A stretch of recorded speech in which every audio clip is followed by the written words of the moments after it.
మనం నటించొద్దని ఎక్కువ నమ్ముతాను నేను. మనం ఎట్లుంటామో అట్లా నా రెగ్యులర్ లైఫ్లో నేను ఎట్లుంటానో నేను అట్లనే ఉంటా.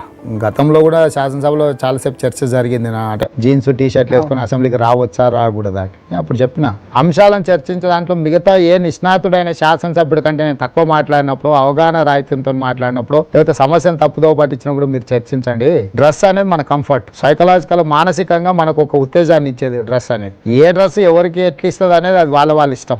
కొన్ని సందర్భాలు వేదికలను బట్టి కూడా కొన్నిసార్లు మెయింటైన్ చేయాల్సి వస్తుంది. కానీ నేను అనేది ఏంటంటే మనము అసహ్యకరమైన డ్రెస్సులు వేస్తే తప్పు. హుందాగా ఉండేది, కలర్ఫుల్గా ఉండేది వేసుకోవడం తప్పని నేను అనుకోను. హుందాగా ఉండి కలర్ఫుల్గా ఉండేటట్లు, కంఫర్ట్గా ఉండేటట్టు మాత్రమే నేను డ్రెస్సింగ్ చేసుకుంటా. జీన్స్ అయినా, టీ షర్ట్ అయినా, షూ అయినా, లేకపోతే మిగతాదైనా. రెండవది, లైఫ్ లో చాలా బీదోళ్ళలాగా నటించాలని చూస్తారు చాలా మంది రాజకీయ నాయకులు. ఎందుకంటే ఆ నటన మీరు చెప్పండి. మేము ఎన్నికలు వస్తే అంతో ఎంతో కొంత ఖర్చు పెట్టే స్థాయిలోనే ఉంటాం. 10 రూపాయలు ఖర్చు పెడతాము.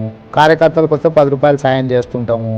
మన నిత్య జీవితంలో మనకి ఎంతో కొంత ఆస్తి ఉన్నదని ప్రజలకు తెలుసు. నాకేం లేదన్నట్టు చినిగిపోయిన బట్టలు వేసుకొని, చినిగిపోయిన జీన్స్ ఎందుకు అట్లా? కాబట్టి మన వ్యక్తిగత జీవితంలో ఒక్కొక్కరికి ఒక ఆలోచన ఉంటుంది. నేను నా పర్సనల్ లైఫ్లో నేను ఇది కోల్పోయినా, నాకు ఇది తక్కువ ఉంది, లేకపోతే ఇది అనే లోటు ఉండడం నాకు